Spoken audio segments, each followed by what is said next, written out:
আজকের যে বিষয় আমরা দেখব একটু অন্যরকম বিষয়।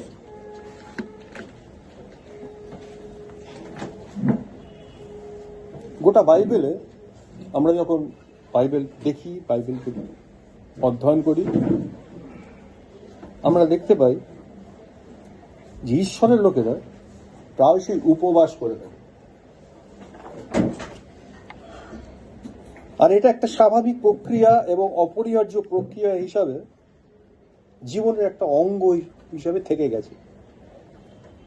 আর মানুষ উপবাস যখন অপরিহার্য বা জীবনের একটা অঙ্গাঙ্গিভাবে জড়িত বিষয় হিসাবে এটাকে সম্পন্ন করে, তখন আমরা দেখি যখন মানুষের জীবনে দুঃখজনক মুহূর্তগুলো আসে, যেমন মৃত্যু, যেমন ভয়ঙ্কর পাপের দ্বারা কবলিত হওয়া, জীবনে যখন দুর্দশা, তখন মানুষ খেতে চায়। মানুষের জীবন থেকে ক্ষুধা তৃষ্ণা হারিয়ে যায়। কিন্তু অন্য সময়তে উপবাস একটা রিচুয়ালস হিসেবেই থাকে না, একটা স্পন্টিনিউয়াস রিয়াকশন হিসেবে এটা দাঁড়িয়ে আছে। এটা আমাদেরকে, ঈশ্বরের লোকদেরকে প্রস্তুত করতে সাহায্য করে শারীরিকভাবে এবং আত্মিকভাবে ঈশ্বরের সামনে নিজেকে উপস্থাপন করার জন্য। অ্যাকচুয়ালি উপবাস নিজের কাছে শেষ কথা নয়, বরং আত্মিক কারণে আমাদের মন ও দেহকে কেন্দ্রীভূত করার একটি মাধ্যম।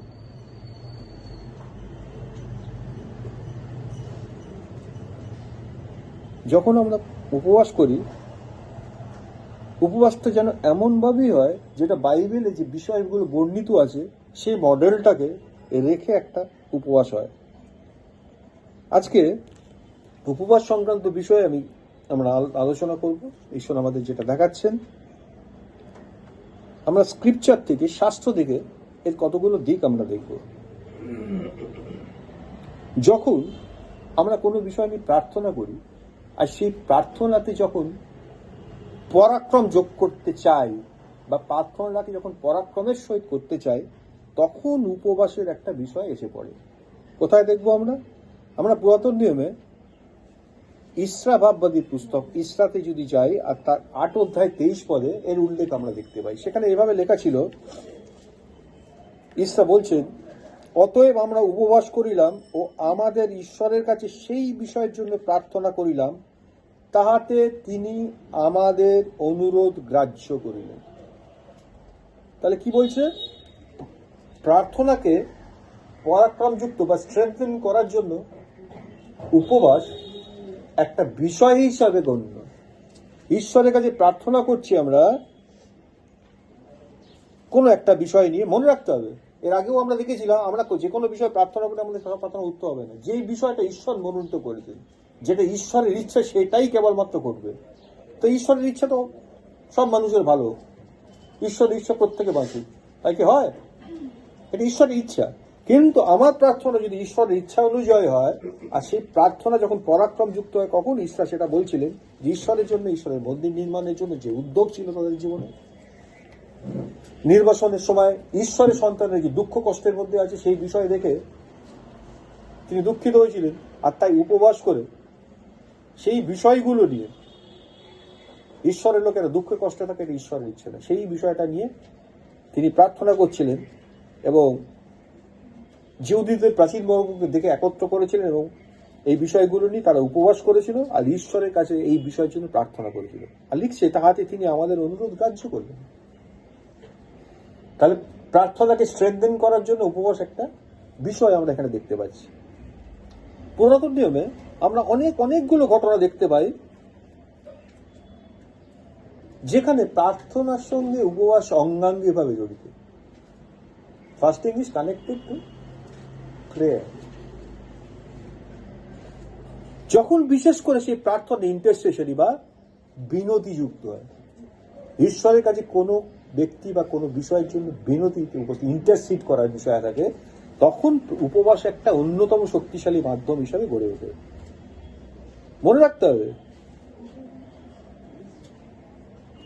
উপবাস বিষয়টা এমন নয় যে ঈশ্বর আমাদের প্রার্থনা শুনবে কি শুনবে না উপবাসের উপর ডিপেন্ড করছে। আমি উপবাস করলে ঈশ্বর আমার প্রার্থনা শুনবেন, আমি উপবাস না করলে প্রার্থনা শুনবেন, ব্যাপারটা তেমন নয়। কিন্তু অ্যাকচুয়ালি উপবাস আমাদের প্রার্থনার জীবনকে বদলে দেবে, ঈশ্বরের ইচ্ছাকে বদলে দেবে। ঈশ্বর আমার প্রার্থনা শুনবেন উপবাস করলে, আর আমি উপবাস না করলে ঈশ্বর প্রার্থনা শুনবেন না, ব্যাপারটা তেমন নয়। কিন্তু আমরা যদি উপবাস করি তাহলে কি হবে, আমাদের জীবনটা বদলে যাবে। দেখবো আমরা কিভাবে।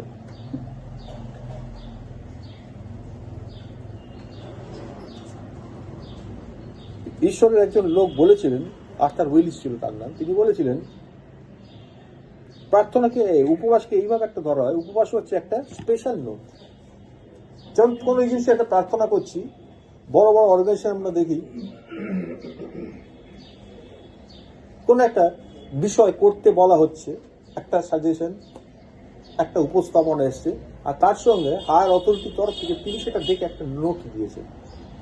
বলছে উপবাসটা হচ্ছে প্রার্থনার উপর একটা নোট দেওয়ার মতো জিনিস, সেটাকে এমফাসাইজ করে, বাড়তি গুরুত্ব দেয়। দ্বিতীয় আর একটা পয়েন্ট আমরা বাইবেল থেকে দেখি, যখন ঈশ্বরের লোকেরা ঈশ্বরের গাইডেন্স, একটা জিনিস বুঝতে পারছি না আমাদের জীবনে কোন পথে যাব, কি করবো, এই সময় কি করা উচিত, ঈশ্বরের কাছ থেকে নির্দেশ চাইছি আমরা, the guidance, proper guidance from god জানতে চাইছি, তখন প্রার্থনা একটা বিষয় হিসেবে হতে পারে। বাইবেল থেকে দেখি বিচার কর্তৃগণের বিবরণ আর তার 20 অধ্যায় 26 পদ, সেখানে এরকম লেখা ছিল, পরে সমস্ত ইসরায়েল সন্তান সমস্ত লোক গিয়া বৈঠেলে উপস্থিত হইল এবং সেই স্থানে সদাপ্রভুর সম্মুখে রোদন করিল ও বসিয়া রইল, এবং সেই দিন সন্ধ্যা পর্যন্ত উপবাস করিয়া সদাপ্রভুর সম্মুখে হোম ও মঙ্গলার্থক বলি উৎসর্গ করিল। বিচার কর্তৃগণ এই 20 অধ্যায়টা পড়ে দেখবে কি কারণে তারা জিনিসটা করছিল। একটা বিষয় ঘটছে, এই সময় কি করা উচিত তারা বুঝতে পারছিল না, আর তারা ঈশ্বরের সামনে ঈশ্বরের গাইডেন্সের জন্য এই বিষয়টা করেছিল।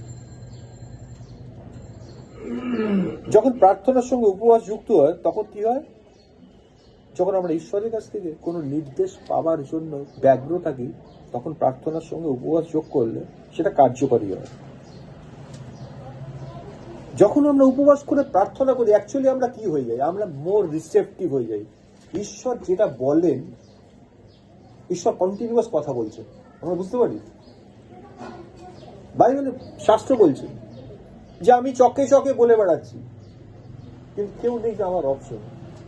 বলছি উপবাস করলে, ঈশ্বরের কাছে এসে উপবাস আর প্রার্থনা করলে কি হয়, আমাদেরকে মোর রিসেপটিভ তৈরি করে। অর্থাৎ আমরা কেমন হয়ে উঠি, ঈশ্বরের ক্ষুদ্রাতি ক্ষুদ্র বিষয় তো আমরা বুঝতে হবে। প্রার্থনা আমাদের জীবনকে, উপবাস আমাদের জীবনকে পরিবর্তন করে। তৃতীয় বিষয় দেখি, যখন অত্যন্ত দুঃখে কাতর হয়ে যাই, আমরা শোকাতুর হয়ে পড়ি, তখন সেই শোক জ্ঞাপন করার জন্য উপবাস একটা বিষয়। প্রথম শামুয়েল আর 31 অধ্যায় 13 পদ যদি আমরা দেখি,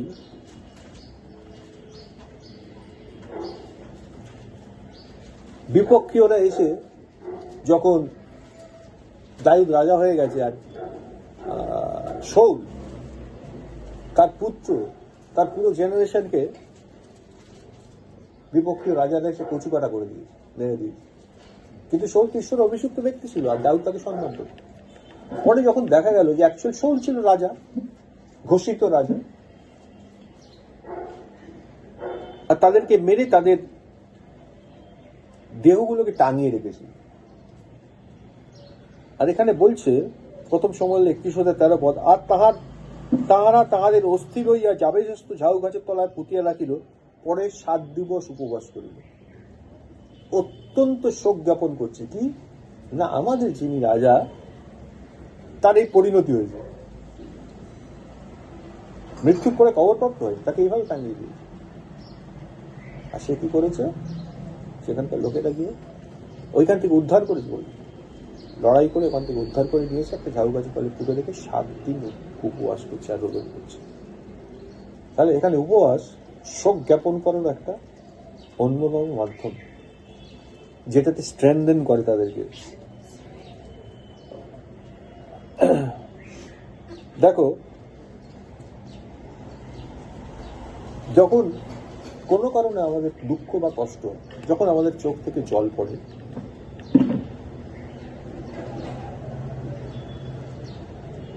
আমরা খুব খুব কাতর হয়ে গেছি দুঃখে, সেই সময় যদি তোমাদেরকে কেউ বলে, আমাদের যখন বলে ঠিক আছে এখন এখন একটু খেয়ে নাও, মুখে কিছু দাও, কি করি আমরা? খেতে ইচ্ছা করে? ভেতরে যখন খুব গভীর দুঃখ থাকে তখন খাবার ইচ্ছা থাকে, রুচি থাকে? ভালো করে দাও, খাবার রুচি থাকে না।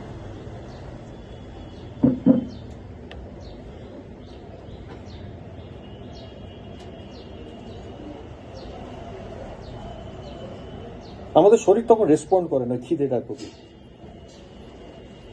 2 শমূয়েল 1:12 তুমি যদি দেখো এই বিষয়ে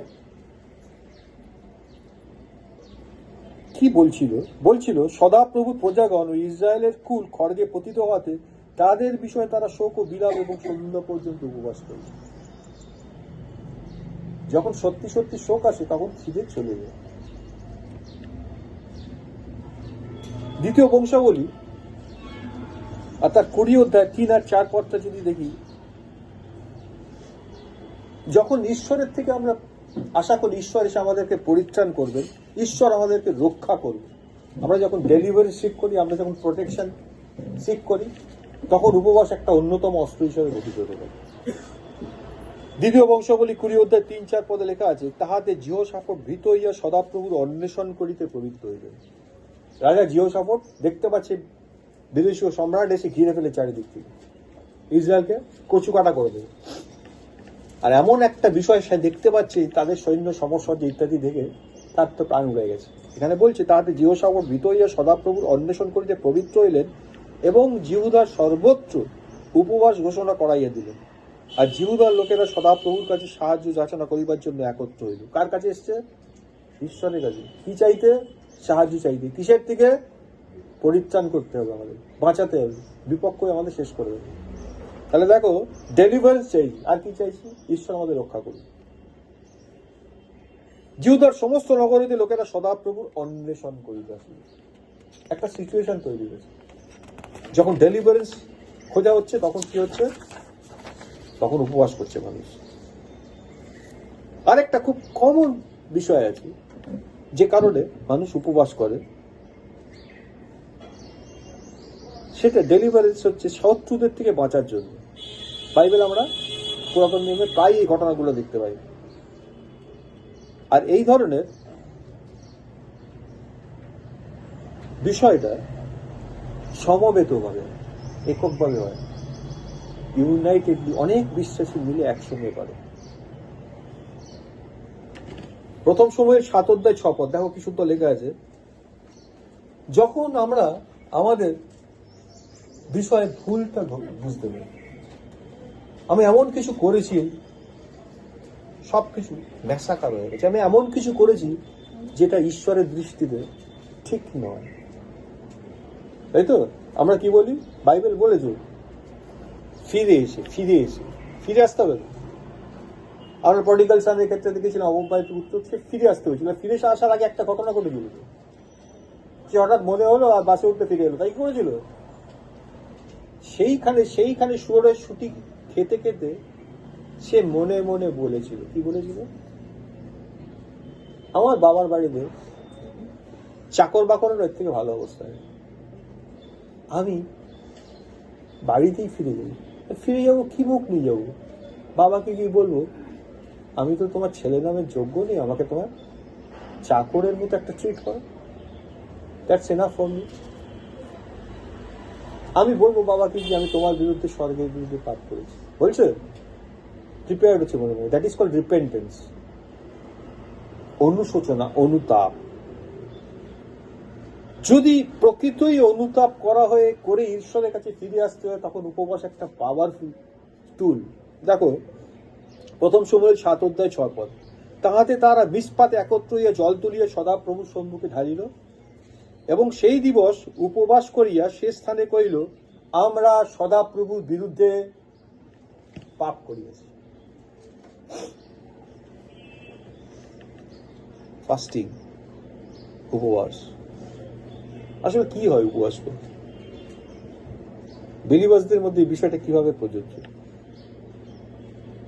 যখন ঈশ্বরের সামনে আমি নিজেকে অবনত করতে পারছি না, প্রয়োজন হয়েছে ঈশ্বরের সামনে নিজেকে বিনম্র করার, উপবাস তখন একটা টুলস।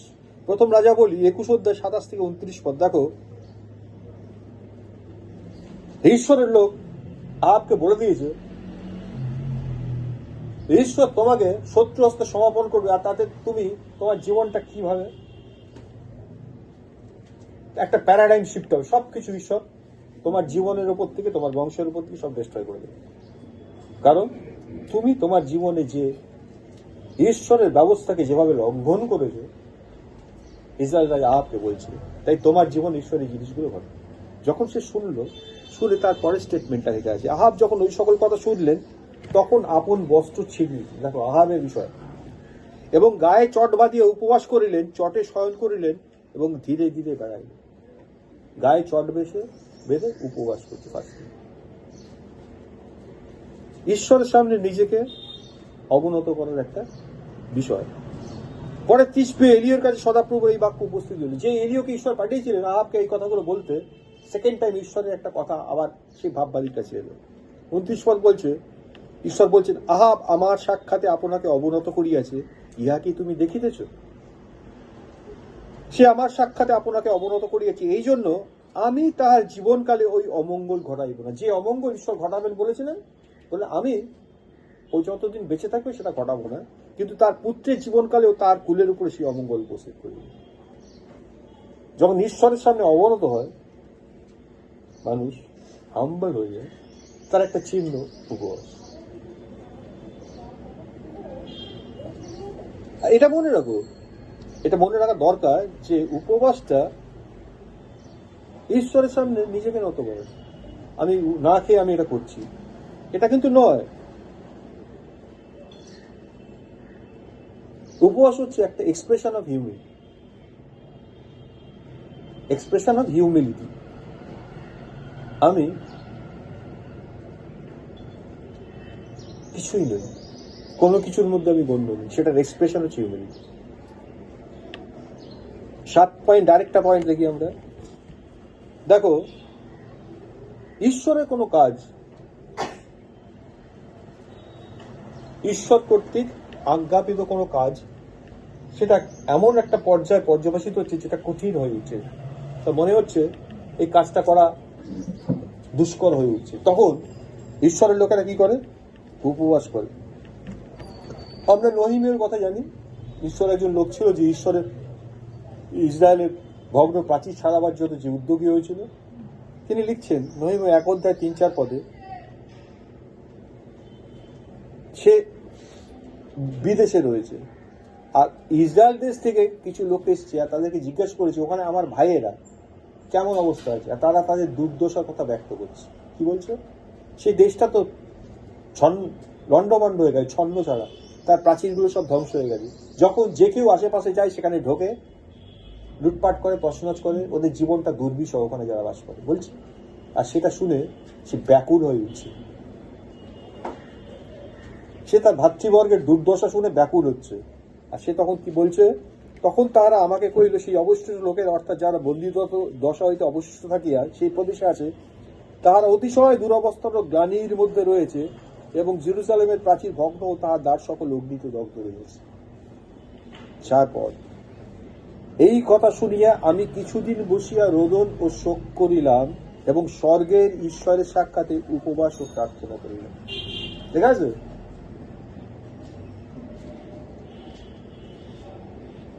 ঈশ্বর, এটা তোমার কাজ, তুমি বলেছো, অথচ আজকে দেখো তোমার তৈরি জাতি, তোমার নিজস্ব প্রজা সে দুর্দশার মধ্যে আছে। ঈশ্বরের কাজকে যখন আমরা ত্বরান্বিত করতে যাই, তখন প্রয়োজন হয় উপবাস ও প্রার্থনা। এছাড়াও যখন কোনো অন্য প্রয়োজন থাকে, সেই প্রয়োজনকে মিট আপ, অন্যের প্রয়োজন, ভালো করে না, আমার না, তখনও কিন্তু উপবাসের প্রয়োজন আছে। যিশাইয়া 58 অধ্যায় 3-7 পদ এরকম লেখা আছে, খুব ভালো করে শোনো। আজকে যে মূল বিষয়টা, এক ভগ্নী আমাকে বলেছিল যে উপবাস সম্বন্ধে আমাদের কিছু ঈশ্বরের বাক্য কি বলে আমাদের। একটু বললে ভালো হয়। এর আগে বহু বছর আগে আমরা উপবাস নিয়ে আলোচনা, কিন্তু ঈশ্বর দেখাচ্ছেন যে না, এটার প্রয়োজন আছে। What is actually fasting? What is fasting, বা এটা কি? আমরা জানি দেহকে যদি আমি শাসন করতে চাই আমার দেহকে, তাহলে তাকে কষ্ট দিই। শাসন মানে কি? কষ্ট দেওয়া। আর কষ্ট দেওয়ার অন্যতম একটা প্রধান হাতিয়ার হচ্ছে না খাইয়ে রাখা। এটা একদম বেসিক্স। কিন্তু what is the objective behind it? উদ্দেশ্য কি? কেন এটা করবে? এই কেনটা হচ্ছে আসল বিষয়। উপবাস করার অর্থ ঈশ্বরের চোখে কিন্তু আজকে সেই জায়গাটা দেখছি। দেখো, যখন অন্যের প্রয়োজন সার্ভ করা দরকার হয়ে পড়ে আমাদের, আর যিশাই 58:3-7 পদ, লোকের উপবাস করে আর ঈশ্বরের কাছে এসে তারা বলে, আমরা উপবাস করিয়াছি, তুমি কেন দৃষ্টি করো না? উপবাস করেছে, ঈশ্বরের কাছে এসে কি বলছে? তুমি দেখতে পাচ্ছ না? আমরা আপন আপন প্রাণকে দুঃখ দিয়েছি, তুমি কেন তাহা জানো না? মনে পড়ছে সেই লোকটার কথা, যে মন্দিরে দাঁড়িয়ে আর ঈশ্বরকে বলছিল, আমি নিয়মিত দশমাংশ, আমি রেগুলার চার্চে আছি, তুমি দেখতে পাও না? আমি সমস্ত লস গুলো মেনে চলি, আমি খারাপ নই, ওই লোকটার মতো পরগ্রাহীর মতো বলছিল। ভেতরে অ্যাটিটিউডটা কি? ঈশ্বরকে বলছি, তুমি কি দেখতে পাও না? তুমি বুঝতে পারো না? বলছে না। দেখো, যিশাইতে এই কথাটা দেখাচ্ছে, আমরা আপন আপন প্রাণকে দুঃখ দিয়েছি, তুমি কেন তাহা জানো না? দেখো, তোমাদের উপবাস দিনে তোমরা সুখের চেষ্টা ও আপন আপন কর্মচারীদের প্রতি দৌরাত্ম্য করিয়া থাকো। Actually the motive behind it, ঈশ্বর এটা দেখিয়ে দিচ্ছে। এটা উপবাস করছে, আর যেদিনকে উপবাস করছে, ফাস্টিং করছে, সেদিনকে কি করছে তারা? তাদের মাথার মধ্যে প্ল্যান চলছে আরো প্রফিট কি করে করা যায়। অর্থাৎ উপবাস করছে, এদিকে মনটা পড়ে আছে কোথাও আমার বিজনেসে। ঈশ্বর প্রিসাইসলি অবজেক্টিভের কথা দেখাচ্ছেন, বলছে তোমরা সুখের চেষ্টা করো, তোমরা আপন আপন কর্মচারীদের প্রতি দৌরাত্ম্য করিয়ে দাও। কিভাবে কর্মচারীদের প্রতি দৌরাত্ম্য করো? আরো লোকদেরকে কিভাবে খাটাও, আর একটু বেশি পয়সা কিভাবে রোজগার হবে, এসব প্ল্যান চলছে। অথচ উপবাস করছে, আর ঈশ্বরকে বলছে উপবাস করছে, তুমি দেখতে পাবো না? দেখো দেখো, তোমরা বিবাদ ও কলহের জন্য এবং দুষ্টতার মুষ্টি দ্বারা আঘাত করিবার জন্য উপবাস করিয়া থাকো। এখানে পরিষ্কার করে পাঁচটা বলছে উপবাস কেন করে থাকো? বিবাদ ও কলহের জন্য, দুষ্টতার মুষ্টি দ্বারা আঘাত করিবার জন্য। খুব গূঢ় কথা, এটা প্রত্যেকের কাছে প্রত্যেকের মতো করে ট্রান্সলেট হবে আমাদের কাছে, যে যেমন। তারপরে ফাইনাল ঈশ্বর বলছেন, যদি এইভাবে উপবাস করো, অন্ধকার ন্যায় উপবাস করিলে তোমরা ঊর্ধ্ব লোকে আপনাদের রব শুনাইতে পারবে না। বলছেন উপবাসের সঙ্গে প্রার্থনা রিলেটেড। যখন অ্যাটিটিউড অফ হার্ট অন্যরকম থাকে, তখন সেই উপবাসের সঙ্গে যে প্রার্থনাটা থাকে সেটা ঈশ্বর শোনেন না।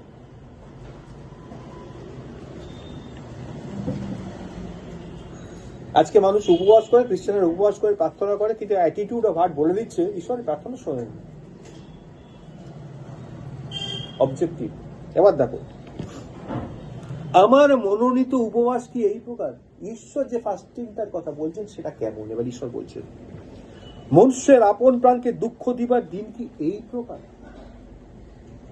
ঈশ্বরের চোখে উপবাস কি? দেখো, নলের ন্যায় মস্তক হেট করা এবং চট ও ভস্যে পাতিয়ে আসা, তুমি কি ইয়াকে উপবাস এবং সদাপ্রভুর প্রসন্নতার দিন বলো? এই পুরো ঘটনাটা শো অফ ঈশ্বরের কাছে। ঈশ্বর বলছেন, আমার মনোনীত উপবাস কি এই নয়? কি? দুষ্টতার গাঁট সকল খুলিয়া দেওয়া, জোয়ালির খিল মুক্ত করা। তুমি যা দিয়ে মানুষকে বার্ডেন করো, তোমার মনের মধ্যে যে প্যাচ পয়জার গুলো চলে, সেগুলোকে রিলিজ করে দেওয়ার কথা বলছে। ঈশ্বরের শুধু উপবাস কি?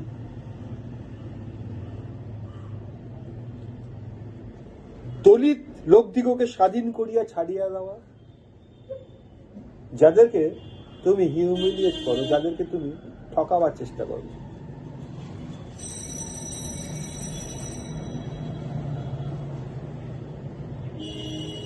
ও প্রত্যেক জোয়ালি ভগ্ন করা কি নয়, যার ঘাড়ে তুমি বার্ডেন চাপিয়ে রেখেছো, আমার এখানে থাকতে গেলে এটা করতে হবে, আমার এখানে করতে গেলে এটা করতে হবে, এই করে চলতে হবে, ওই করে চলতে হবে, এই দিতে হবে, সেই দিতে হবে, নানা রকম বিষয় থাকে। এসো ভেতরে, এসো, জায়গা আছে।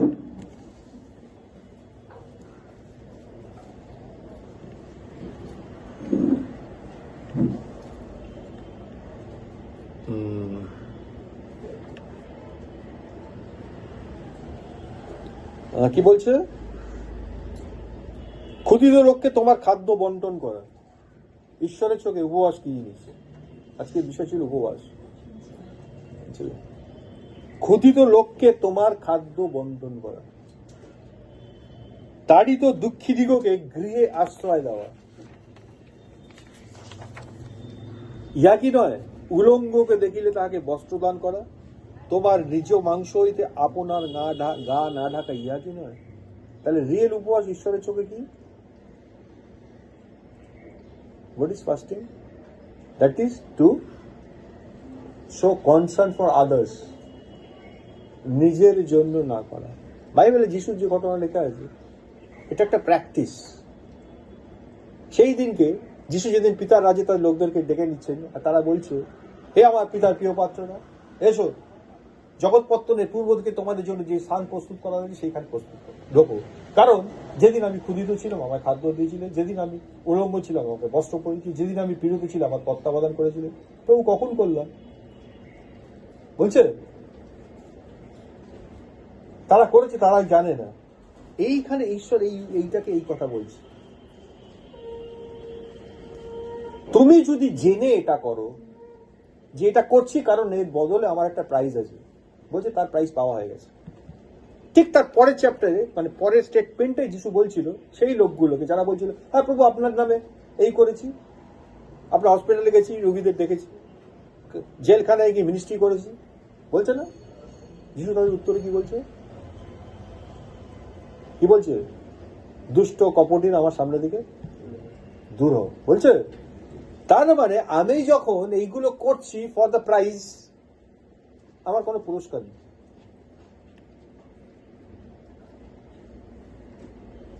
তাহলে আমি হৃদয়ের সঙ্গে এটা করছি না, আমার পেছনে একটা অন্য উদ্দেশ্য আছে। আর উপবাস করে কেন? যখন আমাদের সামনে কোনো পরীক্ষা আসে, প্রলোভন আসে, সেই প্রলোভনকে আমরা উপেক্ষা করতে পারি না। কোনো কোনো সময় প্রলোভনকে উপেক্ষা করার শক্তি যে অর্জন করার জন্য উপবাস করা বিষয়, জানো? মতি 4:1-11 যীশু খ্রিস্টকে যখন যিশু বাপ্তিস্ম নিলেন, আর লেখা আছে পবিত্র আত্মা তাকে প্রান্তরে নিয়ে গেলেন শয়তানের দ্বারা পরীক্ষিত হওয়ার জন্য। আর লেখা আছে সেদিন 40 দিন তিনি উপবাসে ছিলেন। 40 days তিনি কিছু আহার করেননি, কিছু পান করেননি। দিয়াবলের কাছে পরীক্ষিত হওয়ার জন্য পবিত্র আত্মা নিয়ে যাচ্ছে। এই যে পরীক্ষাটা, যে জিনিসটা ঘটবে, তার জন্য কি দরকার? Spiritual man must be powerful, শক্তিশালী হতে হবে। এখানে বলছে যখন তোমার সামনে প্রলোভন আসবে, পরীক্ষা আসবে, তাকে তুমি কিভাবে ওভারকাম করবে, তার জন্য যে শক্তি দরকার সেটা উপবাস করলে আসে। বাইবেলের স্টেটমেন্টটা যদি ভালো করে পড়ো, মতি 4:1-11 ভালো করে পড়বে, তাতে লেখা আছে 40 দিন ধরে তিনি উপবাসে ছিলেন, পরীক্ষা চলছে না। লেখা আছে তারপর তিনি ক্ষুধিত হলেন। এইবার টেম্পটেশনের সামনে তাকে ফেলা হবে, দেন দ্য সেকেন্ড কেম। তাহলে এই 40 days তিনি কিসে ছিলেন? তিনি এম্পাওয়ার্ড হচ্ছিলেন। ভালো করে শুনুন, তার প্রমাণ কি? তিনি যে এম্পাওয়ার্ড হয়েছিলেন, পরে শয়তানের যে তাকে যে অস্ত্রগুলো দিয়ে আঘাত করার চেষ্টা করছে সেগুলোকে যিশু উড়িয়ে দিলেন। একটা মানুষ 40 days উপবাসে আছে, সে লড়াই করছে। কিভাবে লড়াই? খিদে পেয়েছে মানুষটা, রিয়েল সিচুয়েশন। শয়তান এসে বললো, তুমি যদি ঈশ্বরের পুত্র তবে পাথরগুলোকে বলো রুটি হয়ে যেত। এটা কি অসম্ভব কাজ ঈশ্বরের পক্ষে? পাথরকে রুটি বলবো, খিদে পেয়েছে খেয়ে নেবো, সিম্পল ভাবে। সঙ্গে একটা চ্যালেঞ্জ ছুড়ে দিল কি তুমি যদি ঈশ্বরের পুত্র হও। তার মানে আমি ঈশ্বরের পুত্রকে বলছি তুমি যদি ঈশ্বরের পুত্র হও, তা কি করা, সেটা প্রমাণ করার দরকার আছে। আমি ঈশ্বরের পুত্র, দেখো আমি বলছি ভাবে। এটাকে বলছি টেম্পটেশন। আমার সামনে এমন একটা চ্যালেঞ্জ দাঁড় করানো হয়েছে যে আমাকে দিয়ে কিছু প্রুফ করাতে চাইছে। তুমি যদি সত্যি ঈশ্বরের লোক হও তাহলে বলো, আমি তো জানি ঈশ্বরের লোক, ঈশ্বরকে ভালোবাসি, ঈশ্বর আমাকে ভালোবাসে। ওই যে ব্যক্তি আমাকে টেম্পট করতে চাইছে তাকে কিছু করে দেখাবার জন্য আমি যদি ওই ফাঁদে পা দিই, পতিত হয়ে যাবে। যিশু বললেন, লেখা আছে মনুষ্য কেবল রুটিতে বাঁচে না, কিন্তু ঈশ্বরের মুখ থেকে যে প্রত্যেক বাক্য নির্গত হয়। কি দিয়ে লড়াই করলেন? এই লড়াই করার শক্তি যিশু পেলেন কোথায়? 40 days স্টার্ভিং। এই যে 40 দিন উপবাসে গেছে না, ঈশ্বর পবিত্রতা তৈরি করে দিন। এটা একটা এক্সাম্পল। যখন আমরা ভালোবাসা প্রকাশ করতে চাই, ঈশ্বরকে যখন আরাধনা করতে চাই, তখন উপবাস একটা পাওয়ারফুল টুলস হতে পারে। যিশু জন্মের বিষয়টা আমরা জানি, লুক 2:37 লেখা আছে। আর মন্দিরেতে হান্না নামে একজন ভাববাদিনী থাকতেন। হান্না, তার বিষয়ে এরকম লেখা আছে, আর 84 বছর বয়স অব্দি তিনি বিধবা ছিলেন। মানে বিধবা 84 বছর বয়স অব্দি তিনি ছিলেন। তিনি ধর্মধর্মীতে প্রস্থান না করিয়া বাড়ি যেত না। কি করত? মন্দিরেই থাকতো, উপবাস ও প্রার্থনা সহকারে রাত দিন উপাসনা করত। হান্না নামে এক ভাববাদী।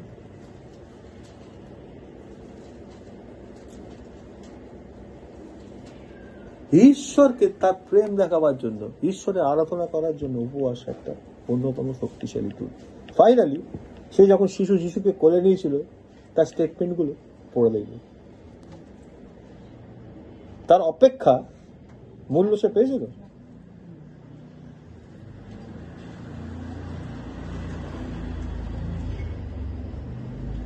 আমরা কি করে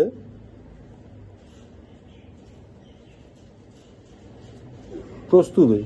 ঈশ্বরের লোক জন পিপার একটা কথা বলেছিল, আমরা যার জন্য ক্ষুধার্ত বা লালায়িত, আমরা অ্যাকচুয়ালি তাকেই উপাসনা করি, তাকেই সার্ভ করি। আমি কোন জিনিসটার জন্য হাঙ্গরি?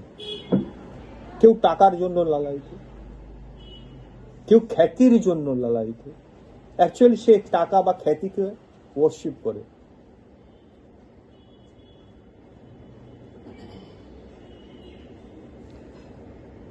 বর্তমান সোসাইটিতে একটা ভয়ঙ্কর জিনিস দেখা যাচ্ছে। কালকে আমরা কেসিকের একটা আমাদের কনফারেন্স ছিল, প্রত্যেক বছর হয়, এটা চলে 15 তারিখ অব্দি চলবে বিভিন্ন জায়গায়। কালকে তার সকালের সেশনটা ছিল, ঈশ্বরের এক লোক এসেছিলেন।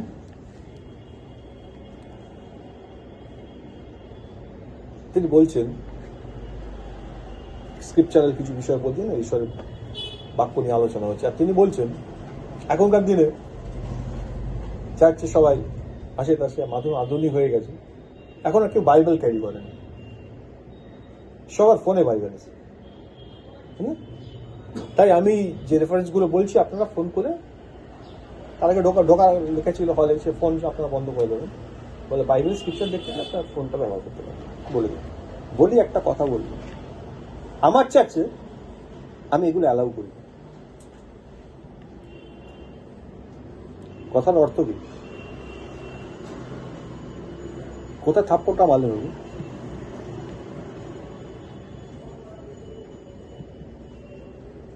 আপনারা করতে পারেন, উনি বাড়ি থেকে এসছেন তো, এটা আপনাদের কালচার হয়ে গেছে, আপনারা করতে পারেন। আমার চার্চে অ্যালাউ করি না। একজন ক্রিশ্চিয়ান, আমি আজ থেকে 20 বছর আগে আমরা চার্চে যেতাম, শুধু বাইবেল না, সঙ্গে খাতা পত্র বই সব নিয়ে যেতাম। কখন কি নোটস দিচ্ছে 60 টোকার জন্য ব্যাগ্রহই থাকতাম ঈশ্বরের বাক্য। এখন ওই এমন একটা বস্তু হাতে আছে, যার হাতে ওই বস্তুটা আছে না, আমি বেশ কিছুদিন ধরে স্টাডি করছি, এটা অ্যাকচুয়াল শয়তান। এটা শয়তানের দেওয়া উপর না, এটা ইটসেলফ শয়তান। যার এখানে বাইবেল আছে, সে কোনো একটা মিটিংয়ে গেল, ওই খুলে একটু বাইবেলটা ওখানে রেফারেন্সটা দেখলো, তারপরে পরের 7 দিন যদি তাকে অবজার্ভ করে, সে দেখা যাবে একবার সে এখানে বাইবেল খুলবে না, সে সোশ্যাল মিডিয়া খুলে দেখবে। কারণ ওই টুলসটা কি, শো অফ করার টুলস। আসলে ওটা কি অ্যাডিকশন। বাইবেল জন পিপার বলছিল, তুমি যেটার জন্য হাঙ্গার, তুমি অ্যাকচুয়াল তাকে ওয়ার্শিপ করো। একটা মানুষের অভ্যাস এতটা পাল্টে যায়, একটা মানুষ এতটা ব্লান্ট হয়ে যেতে পারে, এতটা ভোঁদা হয়ে যেতে পারে। আজকে মানুষ ভোঁদা হয়ে গেছে জানো। আমি ছোটদেরকে বলি, তারা গেমস খেলে। সত্যি বাইবেল বলছে, বাইবেল সবসময় এই জিনিস, বাইবেল বলছে সরি মেডিকেল সায়েন্স বলছে, জগৎ বলছে যে বাচ্চাদের মধ্যে ক্রিয়েটিভিটি নষ্ট হয়ে যাচ্ছে, তাদের স্বাভাবিক চিন্তা করার প্রবৃত্তি ধ্বংস হয়ে যাচ্ছে। একটা সময় তারা কি হয়ে যাবে, ভেজিটেবল হয়ে যাবে, জড় ঘনক হয়ে যাবে, নিজের থেকে কিছু করতে পারবে না। কারণ নিজে থেকে করার মতো আর তাদের কিছু নেই, সব তো করে দেওয়া হচ্ছে। এআই এর মধ্যে দিয়ে যখন গেম খেলছি, ওখানে যেতে গেলে আমায় কি করতে হবে, কষ্ট করে করতে হবে না, ও অন্য কেউ আমার হয়ে করে দেবে। এইভাবে গেমটা চলছে, আর আমি খালি জিততেই থাকছি। আমি জিততেই শিখেছি, খালি হারতে শিখি। কি হয় আমার জীবনে, এটা তো অস্বাভাবিক বিষয়, কোনোদিন বাস্তবসম্মত নয়। ঈশ্বরের পৃথিবীতে আমাদের রেখে গেছেন টু ফাইট, তাই না? সেই জিনিসটা মানুষের জীবন থেকে চলে যাচ্ছে। আর এরা যখন বাস্তব জীবনের সম্মুখে সময়, তখন কি হচ্ছে, সুইসাইড করছে। কেন?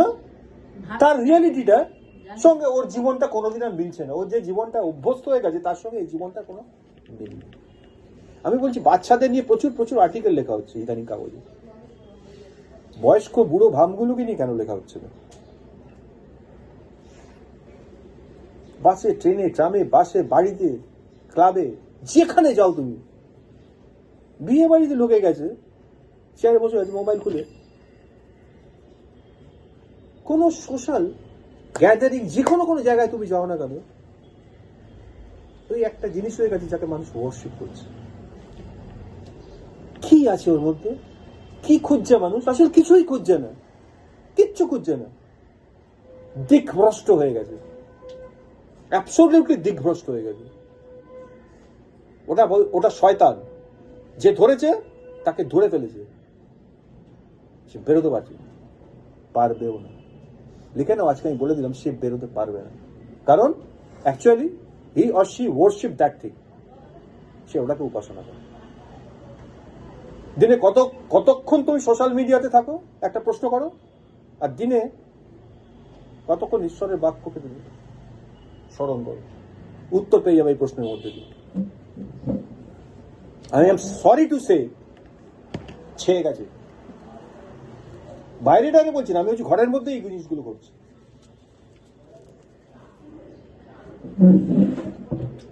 এখানে লেখা আছে, হান্না নামে এক ভাবাদী নিয়ে আর 84 বছর পর্যন্ত বিধবা হইয়া থাকেন, জীবনে কিছুই পাইনি। তিনি ধর্মধাম হইতে প্রস্থান না করি উপবাস ও প্রার্থনা সহকারে রাত দিন উপাসনা করতেন। What was the objective?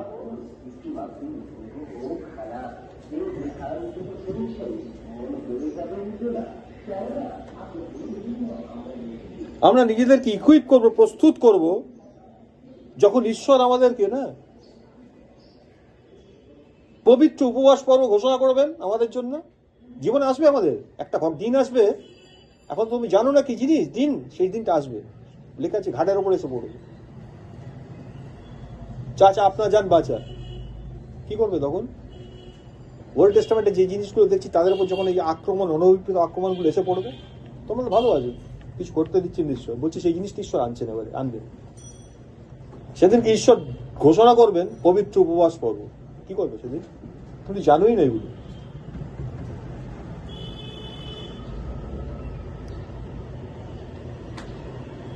প্রার্থনা করো হচ্ছে অ্যাকচুয়ালি, উপবাস করে প্রার্থনা করার অর্থ হচ্ছে নিজের পাপ স্বীকার করা, টু কনফেস আওয়ার সিন।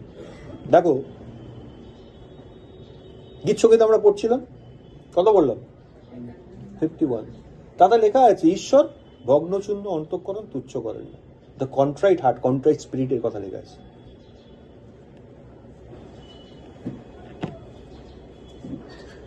প্রত্যেক প্রার্থনা বা উপবাসের আগে নিজেকে নত করার দরকার আছে। গীত সংহিতা 35 অধ্যায় 13 পদ যদি পড়ো, দেখো লেখা আছে, কিন্তু তাহাদের পীড়ার সময়, দাউদ লিখছে, যে লোকেরা আজকে দাউদকে তাড়না করছে, তারা যখন বিপদে পড়তো তখন দাউদ কি করতো? লেখা আছে, তাদের পীড়ার সময় আমি চট পড়িতাম, আমি উপবাস দ্বারা আপন প্রাণকে দুঃখ দিতাম। অন্যের জন্য করতো দাউদ, উপবাস দ্বারা আপন প্রাণকে দুঃখ দিতাম।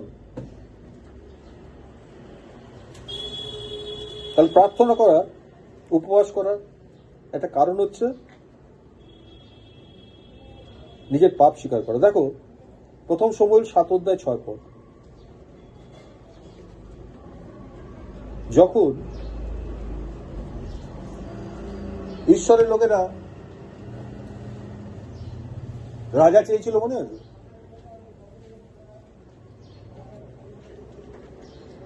আর ঈশ্বর তখন বলেছিলেন, ঠিক আছে, ওদেরকে আমি কি করবো, ওদের ওরা রাজা চেয়েছে তো, আমার শাসনে থাকার থেকে রাজার শাসনে থাকতে যায় তো, রাজার শাসনে থাকলে কি ঘটে সেটা ওদের আমি দেখতে পাই। তো সময় যখন ওদেরকে কথা বলছিল, তারা তখন ভয় পেয়েছে, বুঝতে পেরেছিল তারা ভুল করেছে। তখন তারা স্টেটমেন্ট আছে, এবং সেই দিব উপবাস করিয়া শেষ স্থানে কইল, আমরা সদাপ্রভুর বিরুদ্ধে পাপ করিয়েছি। টু কনফেস দ্য সিন, উপবাস করে বলল, আমরা সদাপ্রভুকে বিরুদ্ধে পাপ করেছি। তাহলে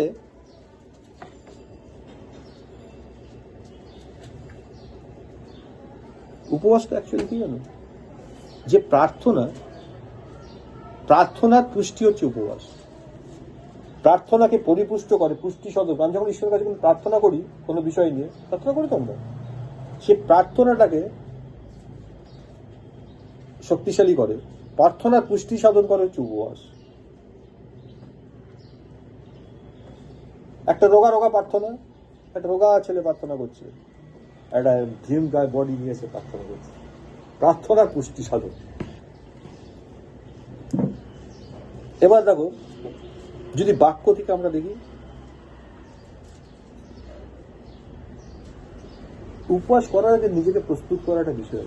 কিভাবে প্রস্তুত করবে? উপবাস করার আগে কিরকম ভাবে? অনেক বাড়তি সময় তোমাকে কাটাতে হবে ঈশ্বরের বাক্যের কাছে মেডিটেট করার জন্য। Fasting is a preparation. আমি ফাস্টিং করবো বলি ফাস্টিং করা যায়, আমি বহুবার ফাস্টিং করেছি। একটা মিল স্কিপ করা, ফাস্টিং করা, ফাস্টিং করে ঈশ্বরের কাছে প্রার্থনা করেছি। ভাবছি শরীরকে একটা কষ্ট দিলে গেলাম, এটা বলছে না। আমি বারবার বলছি, যে সাথে আমাদের দেখালো অবজেক্টিভটা কি। এখানে বলছে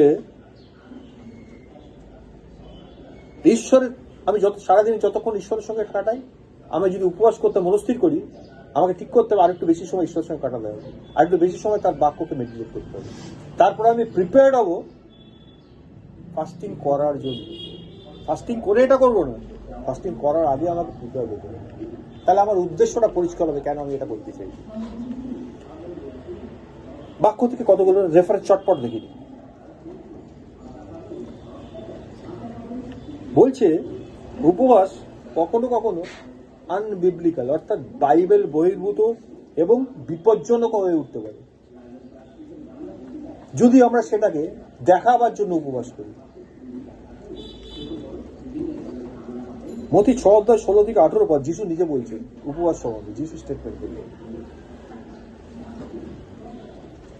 তোমরা ফরিসীদের মতো হবে। তারা যে উপবাস করে সেটা লোক দেখানোর জন্য করে। আমি একটা উপবাস করেছি লোক দেখানোর জন্য। যিশু বলছেন ওরা ঈশ্বরের কাছ থেকে কিছু পাবে না, ওরা ওদের পুরস্কার পেয়ে গেছে। কিন্তু তুমি যখন উপবাস করো তখন কিরম করবে? এমন ভাবে উপবাস করবে যেন কেউ বুঝতে না পায়। তুমি মাথায় তেল মাখবে, ভালো করে চান করবে, হাসি মুখে থাকবে, সবকিছু করবে, সব স্বাভাবিক, এভরিথিং ঠিক আছে, কোনো বিষণ্ণতা নেই তোমার মধ্যে। লেখা আছে তুমি যদি এভাবে করো, তাহলে যিনি গোপনে দেখেন, অ্যাকচুয়াল আমার উপবাস তাকে দেখাবার জন্য, তার কাছে প্রেজেন্ট করার জন্য, অন্য কার কাছে না। যিশু শেখাচ্ছে। তার মানে যদি এটা না করে অন্যটা করি, তাহলে সেটা কি হবে? বিপজ্জনক হবে। দেখো, যিশাইয়া 58:1-11 এটা পড়ি, আমি পড়লাম তো, তাই না? মনে আছে তো? যিশাইয়া 58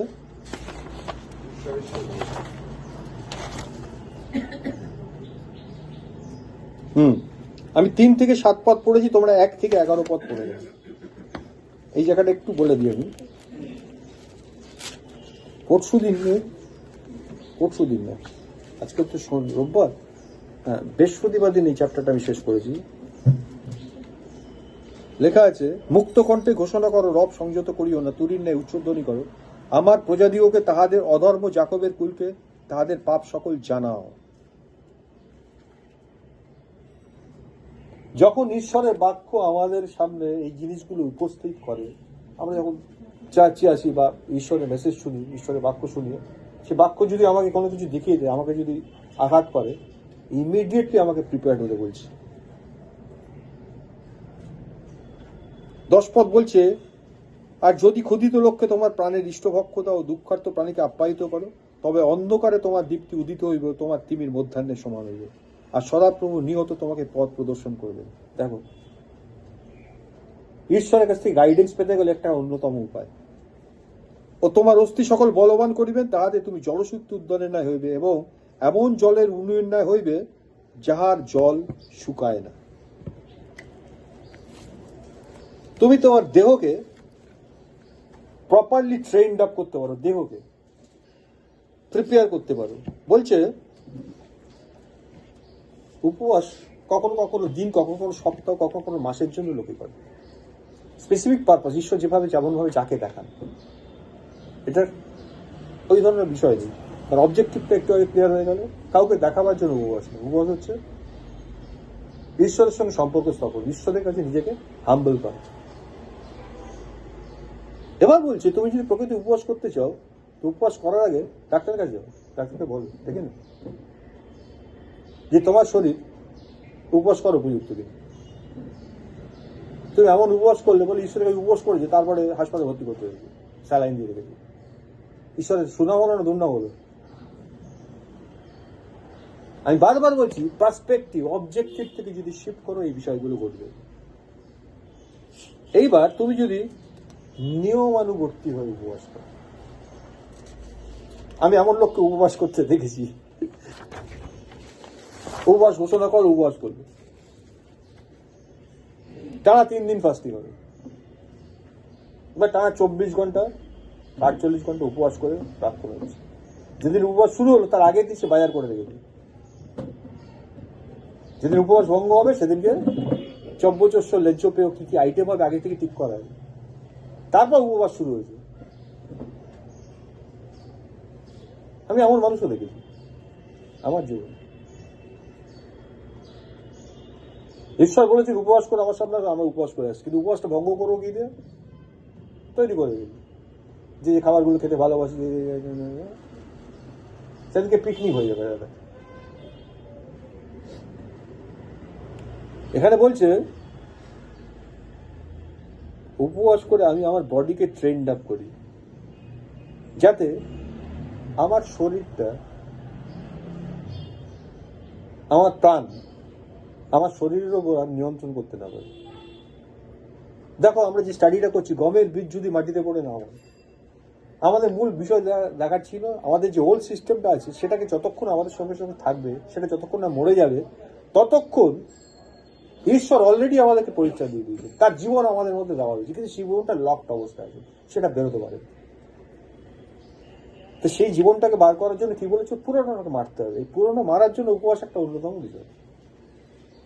অবজেক্টিভ কি? আমার জীবনের মধ্যে যে ঈশ্বর আছে, ঈশ্বরীয় জীবন, ঈশ্বরের যে বিষয়টা আছে, সেটা প্রকাশিত হোক। তার জন্য কি করতে হবে? বাইবেলে পৌল বলছেন, আমি আমার এই দেহকে মুষ্টাঘাত দ্বারা আঘাত করে কার বসে রাখছি? আত্মার বসে রাখছি। আমার আত্মার বসে। ভালো করে ছোট, ঈশ্বর তার আত্মাকে আমার মধ্যে দিয়েছেন, আমার আত্মা ট্রেন্ড আপ, নতুন সৃষ্টি হয়ে গেছে। যারা এই দুটো মিলিয়ে একটা বিং, আমরা আগের দিন দেখছিলাম, তাদের আউটার বিং আর ইনার বিং একটাই, তাদের পুরনো সিস্টেমটা, তাদের আত্মার কথা তাদের প্রাণ মন শোনে, তাদের আত্মাটা দুর্বল। মন চায় অনেক কিছু, প্রাণ আত্মা চায়। বাইবেলে পৌল লিখছেন আমি চাই এটা করতে পারি না, আমি যেটা করতে চাই না সেটাই করে ফেলি, দুর্ভাগা মনুষ্য আমি, কে আমাকে বাঁচাবে, বলছে। হ্যাঁ, আমরা কেউ স্টেটমেন্টটা পড়ে ভেতরে ঢুকিয়ে আর বলিনি, পৌল তো বলে গেছে দুর্ভাগা মনুষ্য, এর থেকে বেরোনো যাবে, কিন্তু তারপরে স্টেটমেন্টটা পড়িনি। তাদের লেখা আছে ইজিলি ঈশ্বরই তো বাঁচিয়েছেন এর থেকে। আমি তোমাদেরকে বলি, তোমরা একটা কাজ করো, তোমাদের আপন দেহকে জীবিত পবিত্র ঈশ্বরের প্রীতিজনক বলিরূপে উৎসর্গ করো, ইয়াই তোমাদের চিত্ত সঙ্গ দাঁড়াবে, করে দিচ্ছ তো। যে পৌল বলছে আমি যখন নিজের চেষ্টায় বেরোতে চেষ্টা করি তখন আমি দেখতে পাই আমি পারবো না, দুর্ভাগা মনুষ্য। তারপরে বললো কি এটাকে মারার জন্য, এটাকে করার জন্য একমাত্র পথ কি, ওই পুরোনো সিস্টেমটাকে কোলাপস করে দেবো। যেই করে দেবো, নতুনটা যেটা তৈরি হয়েছে ভেতরে সেটা ফ্রি হয়ে বেরিয়ে আসবে, আর সে যখন বেরোবে, সে যখন কর্তৃত্ব করবে, ঈশ্বরকে দেখা যাবে।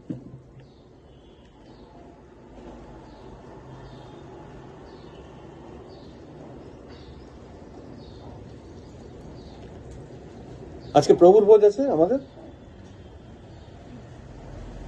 তাহলে উপবাসের সঙ্গে সঙ্গে প্রার্থনা, বা প্রার্থনার সঙ্গে সঙ্গে উপবাস কাপড় যুগ্মভাবে থাকে। এটা একটা পাওয়ারফুল কম্বিনেশন।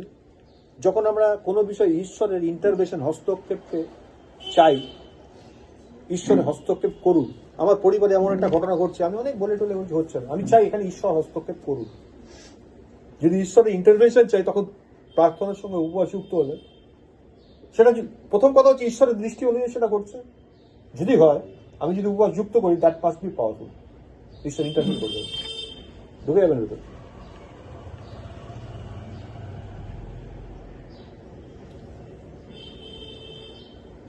দেখো, ঈশ্বরের ইন্টারভেনশন চাই। প্রেরিত 13 অধ্যায় 2 পদ, ঘটনাটা পড়ার আগে ছবিটা ভালো করে চিন্তা করি। পৌল আর বার্নাবা ঈশ্বরের বিষয়ে কাজ করছে, আর কিছু লোক আছে তাদেরকে নানাভাবে ব্যতিব্যস্ত করার চেষ্টা করছে, কিন্তু মন্ডলীর যে প্রাচীন বর্গ আছে তারা তাদের বিষয়টা শুনেছে, জেনেছে। এবার পৌল বলছে যে তাদের কাছে ঈশ্বর একটা জিনিস দেখাচ্ছেন, যে তাদেরকে পরজাতীয়দের কাছে পাঠাতে চাইছেন ঈশ্বর, বলছে কথাটা। এটা তাদের ভিশন, ঈশ্বর তাদের দেখিয়েছেন। আর মন্ডলীর প্রাচীন যারা রয়েছে তারা রয়েছে বিষয়টা। এবার তারা বুঝতে পারছে না কি করা উচিত। অনেক সময় অ্যাকচুয়ালি ঈশ্বর কি চাইছেন, এবার দেখো পরিষ্কার করে। প্রেরিত 13 অধ্যায় 2 পদ বলছে, তাহারা প্রভুর সেবা ও উপবাস করিতেছিলেন। দে আর সার্ভিং গড অ্যান্ড ফাস্টিং। কেন করছিলেন? অবজেক্টিভ ডাইরেকশন পাওয়ার জন্য। এমন সময় পবিত্র আত্মা কহিলেন, আমি বার্নাবা ও শৌলকে যে কার্যে আহ্বান করেছি সেই কার্যের নিমিত্ত আমার জন্য এখন তাহাদেরকে সেপারেট করে। স্পেসিফিক ডাইরেকশন বলেছেন ঈশ্বর। তাহলে কখনো কখনো ঈশ্বর থেকে আমি বুঝতে পারছি না কি করা উচিত, ঈশ্বর কি চাইছেন। ঈশ্বরের ইচ্ছা জানার জন্য যদি উপবাস প্রার্থনা করি, অবজেক্টিভটা ক্লিয়ার করতে হবে।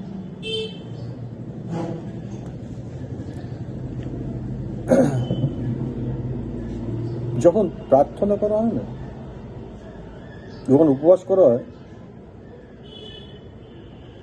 নিজেকে বিনম্র করার বা নম্রতা প্রদর্শন করার একটা অন্যতম পথ হচ্ছে, হিউমিলিয়েশনের অন্যতম পথ হচ্ছে উপবাস করা। এর গুড এক্সাম্পল ছিল জোনা। জোনা ঈশ্বরের একজন ব্যক্তি ছিলেন। ঈশ্বর কেমন? ঈশ্বর পাপের সম্বন্ধে কঠোর, আমরা জানি, মার্সিলেস। ঈশ্বরের বিষয় কিরকম লেখা আছে বাইবেল যদি পড়ি, আমরা ঈশ্বরের বিষয় জানতে পারছি কিরকম। তিনি পাপের সঙ্গে কোনোদিন কম্প্রোমাইজ করেন, তার মধ্যে অন্ধকারে ছায়া মাত্র নেই। তিনি পাপকে টলারেট করেন, অন্যায়কে টলারেট করেন। আছে হ্যাঁ, অনেক ঈশ্বরের লোক আছে, তার এই দিকটা ঈশ্বরের মধ্যে। ঈশ্বর আরেকটা দিক আছে, তিনি কোদে হৃদ দোহাত মহান, তিনি শেষ পর্যন্ত প্রেম করেন, আছে না? ঈশ্বরের একজন লোক ছিল, তার ঈশ্বর ওই পার্টটা, পাপের সঙ্গে কোনো কম্প্রোমাইজ, তিনি কঠোর, এই জায়গাটা ছিল, তার নাম জোনা। ওই পার্টটা তার মধ্যে ছিল, লাভের পার্ট। আর ঈশ্বর তেমন একজন ব্যক্তিকে একটা অ্যাসাইনমেন্ট দিয়ে পাঠাচ্ছে নিনবাতে। নিনবিতে সে যাবে, ঈশ্বর বলে দিয়েছেন, যাও নিনবিতে যাও, আমি নিনবিকে ডিস্ট্রয় করে দেবো, সেটা ওদের জানিয়ে দেবো। ঈশ্বরের এই লোক, সে জানে নিনবীতে লোকগুলো ভালো না, আর সে এও জানে ঈশ্বর দয়া ধরা জনগণ বলে টলে পাঠাচ্ছে, তারপরে করবে না। মাঝখান থেকে আমার ফেস লস হবে, পার্সোনিফাই করছে, আমার ফেস লস হবে, আমি একজন কেউ, কারণ তার মানে ঈশ্বরের সঙ্গে তার চলতে হচ্ছে। অনেকবার এই ঘটনা দেখেছে, ঈশ্বর মারতে উদ্যত মারেন না, অনেক সময় ছেড়ে দেন। আর ঈশ্বরের এই ব্যক্তি, এই ভাববাদী, সে ঈশ্বরের ওই রাগের মতোই কঠোর। সে যদি মনে করে যে কাউকে মারবো তো মারবো, না মারা উচিত শান্তি, এতটাই কঠোর। তা তার সঙ্গে ঈশ্বর এই জায়গাটা ম্যাচ করে না। আর লেখা আছে ঈশ্বর তাকে নিনবীতে পাঠাতে, সে ঈশ্বরের কথা শুনবে না বলে পালাবার জন্য তরশিসের একটা জাহাজে উঠলো। ঘটনা চক্রে জানি কিভাবে ফাইনালি ঈশ্বর তিমি মাসের পেটের মধ্যে করে ওকে নিনবীতে নিয়ে এসেই ফেল। আর যখন নিনবীতে এসছে, ঈশ্বরকে ভালোবাসে, ও ঈশ্বরকে ভয়ঙ্কর ভালোবাসে, যার জন্য তিমি মাসের পেটের মধ্যে থেকেও বলছে পরিত্রাণ সদা প্রভু। এবার নিনবীতে এসেও সমুদ্রের ধার দিয়েও নগরের চারিদিকে প্রদক্ষিণ করছে, আর ঈশ্বরের বিষয়টা বলে যাচ্ছে আগামী এই তারিখে এই দিনে আজ থেকে 40 বাদে ঈশ্বর ধ্বংস করে দেবে নিনবীকে। এবার স্টেটমেন্টটা লেখো, ওখানে কি লেখা ছিল। যখন প্রচার করছে, এই জায়গাটা পড়ি, তখন লোকেরা, লেখা আছে ওখানকার লোকেরা, ছোট থেকে বড়, বুড়ো থেকে শিশু, বুড়ি, বাচ্চা, ইয়াং, সবাই মিলে দুঃখ পেল। আর দুঃখ পেয়ে তারা, লেখা আছে, চট পড়ে ধুলিতে বসে বিলাপ করতে লাগলো, কি করেছিস, ধ্বংস হয়ে যাবো, ধ্বংস হয়ে যাবো। এই কথাটা ঘুরতে ঘুরতে ঘুরতে ঘুরতে নিনবীর রাজার কানে পৌঁছলো। রাজা, কিং, রুলার, তার স্টেটমেন্টটা বলছি, যখন এই কথাটা রাজার কাছে গিয়ে পৌঁছলো, সে তখন তার সিংহাসন ছেড়ে উঠল। রাজা তার রাজ পোশাককে সে খুলে রাখলো, ফেলে দিল খুলে, আর কি করলো, চট পরিহিত হয়ে ভস্যে বসলো। রাজা, কিং, কি করছে, নিজেকে হিউমিলিয়েট করছে, বিনম্র করছে ঈশ্বরের সাথে, ইউ আর দ্য সভেরিন গড, তোমার সামনে কিছু নেই, আমি রাজা, তো কিং, প্রচারও করছিল, আমি কেন করবো। সে নিজেকে নত করছে। ফাইনালি ঈশ্বর নিনবীকে বাঁচিয়ে দিয়েছে, তাই না? দেখো, উপবাসের এই যে অভিব্যক্তি, ঈশ্বরের বিচারকে অনেক সময় এড়িয়ে যাবে। ঈশ্বরের জাজমেন্ট ঈশ্বর পরিবর্তন করে। হোসের বিষয় আমরা দেখেছিলাম, রাজা হোসে, আর ঈশ্বর তার ভাববাদীকে পাঠিয়ে দিয়ে, যাও হোসেকে বলে আসো সব তোমার সম্পত্তি হিসাব করে রাখতে। ওর টাইম শেষ হয়ে গেছে, ওর পাটা ঘা হয়েছিল, মনে পড়ে? আর ঈশ্বরের লোক যখন গিয়ে বলে এসছে, খুব কাঁদছে, খুব সারা জীবন তোমাকে ভালোবাসে, সবকিছু করলাম,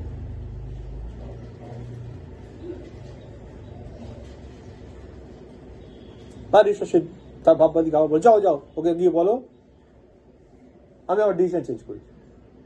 আচ্ছা, এই প্রশ্নটা শুনে মনে হয় না ঈশ্বর ফিকল মাইন্ডেড?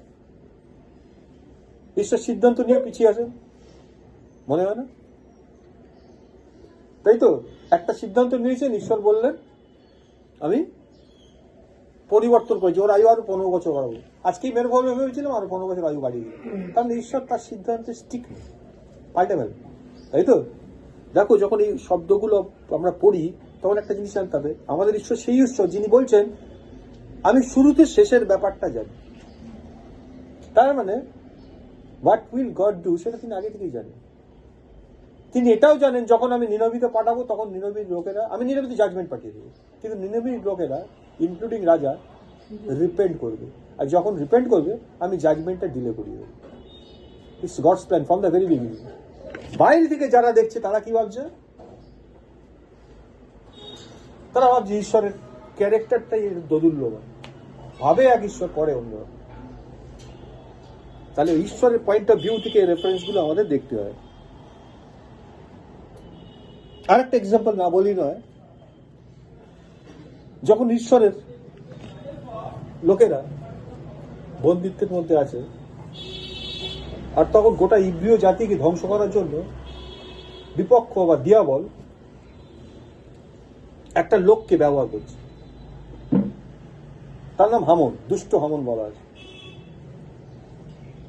আর ইষ্টের রানী ইষ্টের যে ব্যক্তি স্ত্রী, সেই অহস্য রাজা, যা পারস্যের রাজা, তখন পারস্য রেদিনী সমস্ত পৃথিবী, আর সেই পারস্যের রাজার স্ত্রী হচ্ছে ইষ্টের। আর ইষ্টের কাছে খবর এসছে, তার মামা বলে পাঠিয়েছে যে তুমি যে রাজবাটিতে আছো তুমি বেঁচে যাবে মনে করো না, কারণ দুষ্ট একটা সংকল্প করেছে, দিয়াবল একটা সংকল্প করে যে সমগ্র ইসরায়েলকে ধ্বংস করবে। এই সময় তোমার কাজ হচ্ছে, ঈশ্বর তোমাকে এই সময়ের জন্যই রাজবাটিতে রেখেছেন, জানো, তুমি প্লিট করতে পারো, ঈশ্বরের লোকদের জন্য প্লিট করতে পারো। কার কাছে? রাজার কাছে, হায়ার অথরিটির কাছে। আর তুমি যদি না করো, ও তখন বলে পাঠিয়েছে না রাজার সামনে যখন তখন যা। রাজার নিয়ম ছিল আগে থেকে, রাজা যাকে ডেকে পাঠাবে সে ছাড়া কেউ যদি ঢুকতো, ইমিডিয়েটলি তাকে গলা কেটে মুন্ডুচ্ছেদ করে মেরে ফেলা, যে কেউ হোক না কেন। এটা রাজার কনস্টিটিউশনাল রুল। তখন মর্দকয় বলে পড়ে যে তুমি মনে করো না তুমি রাজবাটিতে আছো করে বেঁচে গেছে, বরঞ্চ ঈশ্বর তোমার বাদ অন্য কাউকে দিয়ে তিনি তার লোকদেরকে বাঁচাবেন, কারণ এটা তার পরিকল্পনা। তুমি যদি না যাও তুমি বাইপাস হয়ে যাবে। তখন ইস্টের রানী একটা স্টেটমেন্ট দিয়েছিল, পড়ছি, আর ইস্টের 4:16 বলেছিল তুমি যাও, মর্দকয়কে বলেছিল, সুশনে উপস্থিত সমস্ত জিহুদীকে একত্র করো এবং সকলে আমার নিমিত্ত উপবাস করো। 3 দিবস দিনে কি রাত্রিতে কিছু আহার করিও না, কিছু পানও করিও না, আর আমিও আমার দাসীরাও তদ্রূপ উপবাস করিব। এই রূপে আমি রাজার নিকটে যাইব, তাহা ব্যবস্থা বিরুদ্ধ হইলেও যাইব, আর যদি বিনষ্ট হইতে হইব। তাহলে কি বলছে এখানে? একটা ফাস্টিংটা এখানে কি ঘটনা ঘটছে? যখন কালেকটিভলি, দেখো, সমষ্টিগতভাবে একটা ডেমনস্ট্রেট করছে, সমষ্টিগতভাবে। আজকে যদি আমাদের দেশের উপর একটা ঘটনা ঘটে, ঈশ্বরের সন্তানদের উপর, খ্রিস্টানদের উপর একটা অত্যাচার আছে, আমরা তো বিয়ের আগে শুনেছি মণিপুরে ঘটনা ঘটে, আমরা কতটা কনসার্ন হয়েছি। আমরা কি বলছি? না ঠিক আছে, আমাদের ওয়েস্ট বেঙ্গল আছে, এখানে ভালো অবস্থা আছে।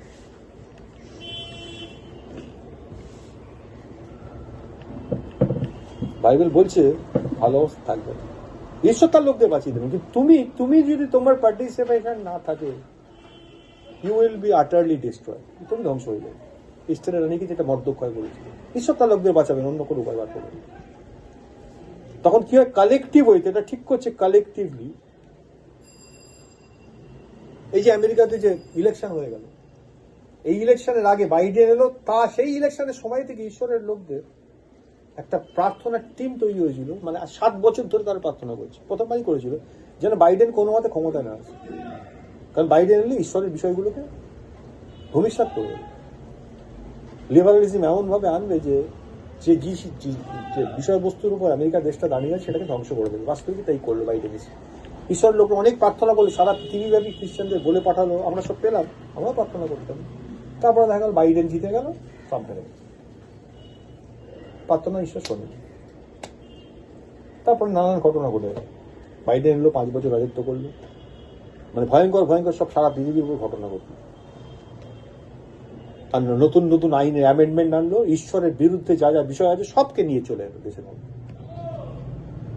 ফাইনালি এই যে ইলেকশনটা গেল, এই 20 তারিখ, জানুয়ারি মাসের 20 তারিখে ট্রাম্প আবার শপথ গ্রহণ করলো, ফিরে এলো।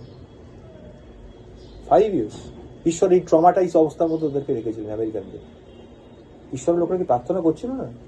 তাহলে তো উপবাস করে, সারা পৃথিবীতে ফাস্টিং প্রেয়ার হয়েছে 7 years ধরে। তাহলে প্রথমবার মিস হয়ে যাওয়ার পরে দেখো ঈশ্বরের লোকের হাল ছেড়ে দেয়। ওদের যে গ্রুপটা ছিল তারা কিন্তু প্রার্থনা করে গেছে, তাহলে 5 বছর ধরে রাজত্ব করে, তারপরের টার্মটা যখন এসে তাদের প্রার্থনা কন্টিনিউ করছে, আর তারা প্রতিদিন নিজেদেরকে দুঃখ দিচ্ছে। তারা কি দেখছে? ঈশ্বরের যে ব্যবস্থা, আমেরিকার সর্বোচ্চ স্তর থেকে ঈশ্বরের ব্যবস্থাকে আস্তে আস্তে সরিয়ে দেওয়া হচ্ছে, হোয়াইট হাউস থেকে বাইবেলকে 10 কমান্ডমেন্টকে সরিয়ে দেওয়া হচ্ছে। তারা দেখছে, আর তারা এইরকম আমরা যে নহিমকে দেখছিলাম, ঈশ্বরের সময় দেখছিলাম, ঈশ্বরের লোকের যৌথভাবে চোখের জলে বিনতি করেছে কতদিন ধরে? 6 years। ফাইনালি কি হলো? বিপুল ভাবে আবার সেই বাইডেন সরে গেল, আরেকজন ব্যক্তিকে এলো যেখানে যে ঈশ্বরকে ভয় করে। আমি জানি, বলছি না ট্রাম্প খুব ভালো লোক, কিন্তু তার জীবনে একটা জিনিস আছে, ঈশ্বর ভয়শীল ব্যক্তি। আর সে এসে প্রথমেই কি করলো, ও যেগুলোকে ঈশ্বরের বিষয়গুলোকে সরিয়ে দিয়েছিল সেগুলোকে পুনরুদ্ধার করে আবার স্থাপন করলো, আবার ওই ফাউন্ডেশন চালু করলো, এবং ও যে যে ঈশ্বর বহির্ভূত নীতিগুলোকে দেশের আইন হিসেবে পাশ করিয়েছিল সব কটাকে নারায়ণবাদ করলো। তাহলে ঘটে, এই পৃথিবীতে এখনো ঘটে। আমাদের দেশে খ্রিস্টানরা কি করে?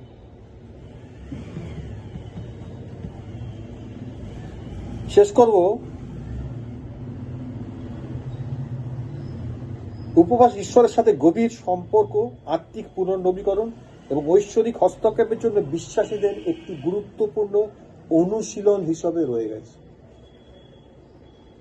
যদি বাইবেল থেকে আমরা দেখি তাহলে হোয়াট ইজ ফাস্টিং?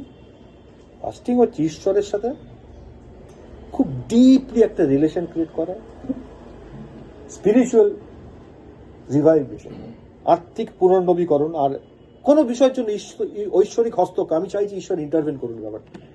ঈশ্বর হস্তক্ষেপ না করলে ব্যাপারটা সমস্যা মিটবে না। আমরা বলে কই কিছু হচ্ছে না। তার জন্য বিশ্বাসীদের একটা গুরুত্বপূর্ণ অনুশীলন, একটা গুড প্র্যাকটিস বিশ্বাসীদের। এটা অ্যাকচুয়ালি একটা সংযম শিক্ষা, যার জন্য সেলফ ডিনায়াল বা আত্ম অস্বীকার এবং আত্মিক বিষয়েরই উপর দৃষ্টি রাখার প্রয়োজন। আমি যখন এটা পড়ছি তখন দুটো জিনিসে দৃষ্টি রাখতে পারি। আমরা সাধারণত ফাস্টিং করি, একটা হচ্ছে জাগতিক বিষয় দৃষ্টি রাখি, প্যারালি কি ঘটছে, প্রার্থনার উত্তরটা ওইভাবে আসছে কিনা, আরেকটা হচ্ছে ঈশ্বরের রাজ্যের দিকে। এখানে বলছি শুধুমাত্র আত্মিক বিষয়ের উপর দৃষ্টি রাখা প্রয়োজন,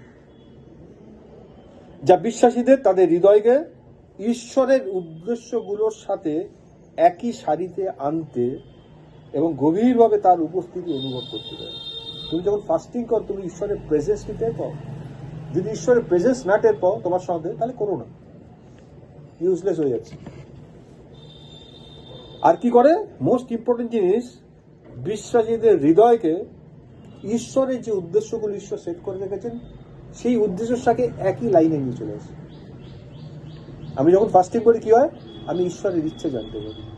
গেতসেমানি বাগানেতে যিশুর সামনে ঈশ্বর রিভিল করছেন, যদি তুমি না করো তাহলে আর কেউ পারবে। আর যিশুর সামনে অল্টারনেটিভ রয়েছে, যিশু বলছে তুমি তো ঈশ্বর, তুমি সব করতে পারো, দেখো না অল্টারনেটিভ কোনো কিছু করে যদি তুমি সব ঈশ্বরের না, আর কোন অল্টারনেটিভ বলছেন তো কত হচ্ছে। ফাইনালি যিশু উইন করছেন। কিভাবে উইন করছেন? আমরা বলি যিশু জিতছেন, আসলে যিশু জিতলেন না, হারলেন। যিশুর তোমার একটা ইচ্ছা ছিল, আমার একটা ইচ্ছা ছিল, এবার দুজনের মধ্যে কথা হচ্ছে। ফাইনালি যখন তুমি ঘর থেকে বেরিয়ে গেলে, তুমি আমার ইচ্ছাটাই পালন করলে, তুমি জিতলে না হারলে।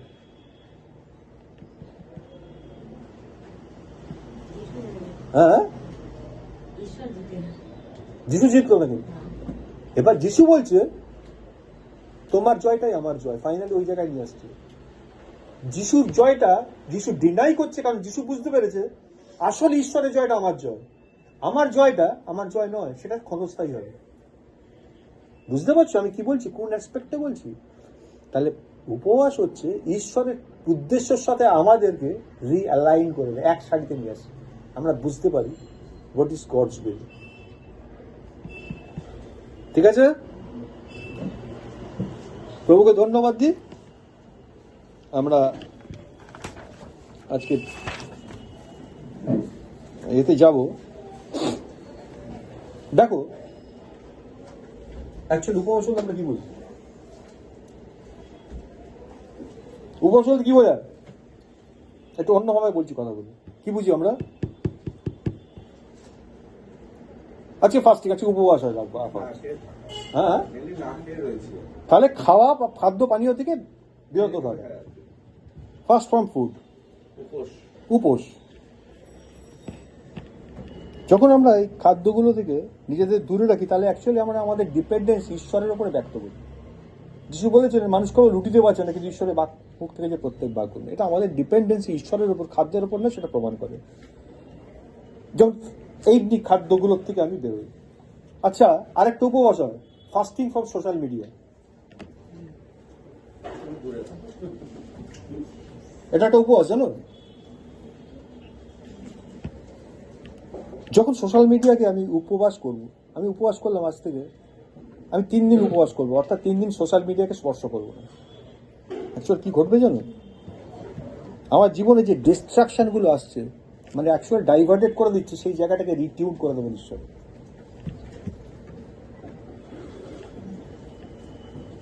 আমরা তখন আমাদের ফোকাসটা শিফট করতে পারবো, ঈশ্বর শিফট করিয়ে দেবেন। যেই দিকে ঈশ্বর আমার বৃদ্ধিটা রেখেছে সেই দিকে আমার ফোকাসটা ওর থেকে। দেখো, অনেকের ক্ষেত্রে খাবার আর জল না খেয়ে উপবাস করা সহজ, কিন্তু সোশ্যাল মিডিয়া থেকে নিজেকে ডিসকানেক্ট করা অনেক কঠিন। যার পক্ষে এটা কঠিন, ঈশ্বর তাকে বলছেন এই উপবাসটা করতে। বুঝতে পারছি আমি কি বলছি? আরেকটা কি উপবাস হয়? টেলিভিশন স্ট্রিমিং থেকে উপবাস করা। এটা আমায় দেখতেই হবে, ওটা আমায় করতেই হবে। তুমি যদি ঈশ্বরের মনোনীত পথ জানতে চাও, তুমি যদি মনে করো আমি ঈশ্বরের সামনে ডেডিকেটেডলি ফাস্টিং রাখবো, 3 দিন টেলিভিশন দেখো না। অনেকে আছে একটু কোল্ড ড্রিঙ্কস না খেলে তার চলে, একবার না খেয়ে থাকতে হয়, কিন্তু একটু কোল্ড ড্রিঙ্কস দরকার। বা জাঙ্ক ফুডের প্রতি অনেকের, বাড়িতে যাই রান্না না কেন, বাইরে একটু এক প্লেট চাউমিন না হলে ঠিক যেন জমে না, বা একটা বার্গার না হলে, তার একটা বাউলি না হলে ঠিক যেন হয় না, তাই না? এক একজনই এক একটা। অন্য সবকিছু বাদ দাও, কিন্তু ওইটা বাদ দিলে এটা অস্বস্তি হয়। তার মানে ওই জায়গাটা তোমার একটা স্টার্ভিং আছে। এইবার ডেডিকেটেড ঈশ্বরের সামনে যাও, 3 দিন 4 দিন 5 দিন 7 দিন টার্গেট ফ্রেম দাও, ঈশ্বরকে বলো ওই জিনিসটা থেকে নিজেকে দূরে রাখবে। ওটা তোমার অ্যাকচুয়াল উপবাস হচ্ছে। কিসে তোমার এডিকশন? তুমি কিসের থেকে নিজেকে বার করছো, তোমার ফোকাসটা শিফট করছো ফ্রম দ্যাট টু গড। কারো কারো জীবনে আছে, এই যে খাবার বললাম তার মধ্যে অনেক রকম খাবার আছে। কেউ মিষ্টি খেতে ভালোবাসে, রাত্রিবেলা যাই দিক না কেন, দিনের বেলা রাত্রিবেলা এক টুকরো মিষ্টি হতে হলে ঠিক জুত হয় না, সে একটু চাটনি হতে পারে, একটা রসগোল্লা হবে, কিছু না হলে একটা দানাদার দিলেও চলে যাবে।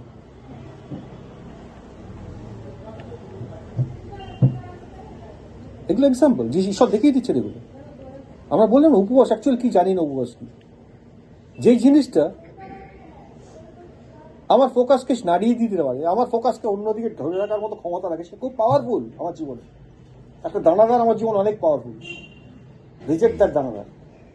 3 দিন 4 দিন 7 দিন 10 দিন সেই সময়টা করো।